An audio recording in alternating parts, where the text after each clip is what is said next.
18-19 кылымдагы Иран жөнүндө бүгүн биз силер менен таанышабыз.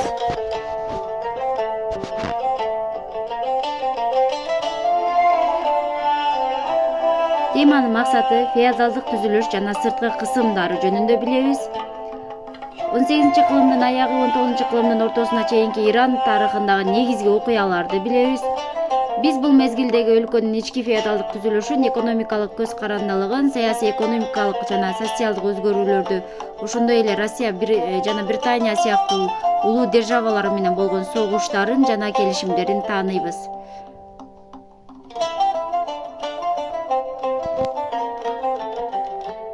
Ирандын жер маселеси жана экономикалык абалы.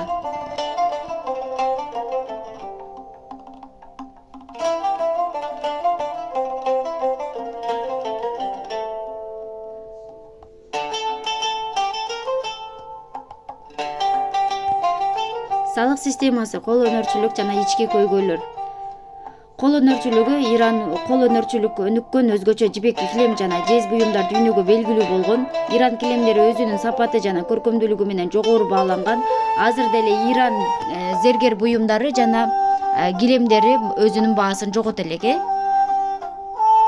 Салык системасы негизги салык түрлөрү: жер салыгы, мал салыгы жана базар салыгы. Бул салыктардын ордугу дыйкандарга чоң жүк болгон. Ички саясий көйгөйлөр: адилетсиздик, салык системасы, жергиликтүү элдин нааразычылыгы жана бийлик ичинде коррупция өнүккөн, туруксуздук арткан. Аймактык башкаруучулар жана армиянын алсыздыгы. Провинцияларды хандар, эмирлер жана губернаторлор башкарып, көбүнчө борбордук бийликке номиналдуу гана баш ийишкен. Армия эски система боюнча уюшуп, курал-жарак жаңыланган эмес, саясий кризиске каршы туруштук бере алган эмес. Коомдук абалы катмарларга бөлүнгөн. Ирандын коомдук абалы кескин түрдө катмарларга бөлүнгөн. Шах жана ак сөөктөр, диний аалымдар, соодагерлер, кол өнөрчүлөр, дыйкандар жана көчмөндөр. Коомдук теңсиздик өтө жогору болгон. Бул ички чыңалууну жараткан. Экономика менен саясаттын байланышы. Экономикалык артта калуу саясий кризисти ого бетер курчуткан. Соода жолдорунун начар көзөмөлү ички башаламандык алып келген. Ал эми элдин бийликке болгон ишеними төмөн болгон. Аймактын өз алдынча кыймылдары жана көтөрүлүштөрү көп кездешкен. Сырткы саясаттагы абалы, геосаясий кысым. 18-19 кылымдарда Ирандын аймагында Орус империясы, Англия жана Франция чоң кызыктар болушкан. Геосаясий кысым күчөп, Кавказ үчүн Иран, Орусия ортосунда согуштар башталган. Бул Ирандын чек аралык аймактарын чоң таасир тийгизген. Демек, Орусия Крымга жеткиси келип, өзүнүн аракетин кыла берген, бирок Иран мен өзүмдүн аймагыма бербеймин деп согушканга мажбур болгон. Бирок эки жолу согушкан. Эки жолу да тең Иран өлкөсү жеңилип калган.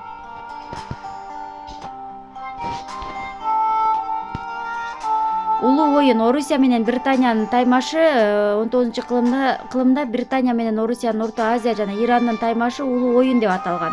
Эки держава тең аймакта өзүнүн саясий, экономикалык таасирин алууну көздөгөн. Иран бул оюнда стратегиялык мааниге ээ болгон. Орусиянын кызыкчылыгы Түндүк Иран жана Кавказды таасирин кеңейтүү болгон. Иран аркылуу Орто Азияга чыгуу жана Каспий деңизинин аймагын көзөмөлдөгөн. Британиянын кызыкчылыгы эң негизги максаты Индиядагы гигантский базары болгон. Иран аркылуу Орусиянын Индияга жакындашына жол беришкен эмес, Персия булуңундагы соода жолдорун көзөмөлдөгөн. Биринчи Иран-Орус согушу балдар 1804-1813 жылдары болгон. Бул согуштун натыйжасында Иран өлкөсү жеңилип калган. Согуштун себеби эмне? Себеби орустар Кавказ аймагындагы үстөмдүк үчүн күрөшүшкөн. Натыйжасында Иран жеңилип калгандан кийин Гүлүстан келишими түзүлүп, согуш токтотулган. Жер жоготуулар кайсыл жерлерин жоготту Иран? Грузия, Дагестан жана Азербайжан аймактарын жоготту. Бул аймактарды Орусиянын аймагы деп Иран өзү тааныган. Мен бердим, бул эми Орусиянын аймагы деп. Иран-Орусия согуштары жана келишимдери. Биринчи, азыр биз баса белгилегендей, Гүлүстан келишими болгон. Экинчи келишим 1826 жылы Орусияга капысынан ирандыктар өзүнүн жерин кайтарып алыш үчүн сокку беришкен. Бул соккуда дагы ирандыктар кайра эле жеңилип калган. Иран дагы аймактарды жоготуп, Орусияны Иранда экономикалык жана дипломатиялык артыкчылыкка ээ болгон. Бул келишимдер Ирандын аймактык бүтүндүгүнө оор сокку уруп, анын эл аралык аренадагы позициясын алсыраткан. Согуштун натыйжасы кандай болду эми? Эки жолу согушту, 1804 жылдан 13 жылга чейин, 1826 жылдан 1828 жылга чейин Орусия менен Ирандын ортосунда согуш болуп өттү. Бул согуш Ирандын жеңилиши менен аяктады. Бул согуштардын натыйжасында Кавказдын бир топ аймактары Орусияга өтүп кеткен. Ирандын аскердик жана саясий алсыздыгы айкын көрүнгөн. Англия-Иран согушу 1856-1857 жылы Герат маселеси. Демек, Иран Гератты өзүнүн тарыхый аймагы катары көргөн, тарыхый жери катары. Бул биздики деп. Бирок ал жер Англиянын көзөмөлүндө турган. Эгер мен Гератты алдырып койсом, Россияга чоң жол ачылат деп корккон.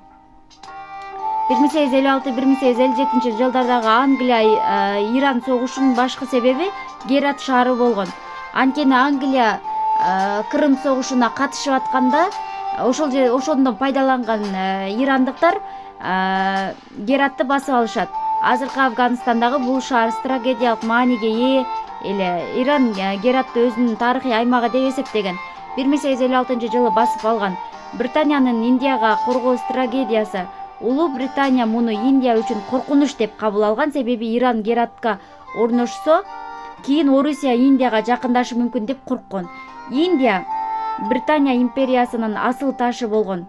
Британия Ирандын бул кадамын өзүнө колониялык кызыкчылыгын түздөн-түз сокку катары баалаган. Демек, Ирандын бул аракети Британияга түздөн-түз бир сокку катары кабыл алган Британия. Ирандын амбициясы Гератты өзүнө кайтаруу аракети болсо, Британиянын коркусу Орусиянын Индияга жакындап калышы, Орусия Индияга жакындайт деп корккон. Согуш Герат маселесинин аскердик чечилиши. Демек, аскердик чечилиши Иран кыйрап баратканда Улуу Британия согушту токтоткон жана келишимдер түзүлгөн. Бап жана анын идеялары. Бап деген өзү негизи өзүнүн аты Сейит Али Мухаммед болот. 1844-1850 жылы Иранда жаңы диний агымдын негиздөөчүсү. Өзүн Бап деп кайчы эшик деп атап, жаңы доордун башталышын жарыялаган.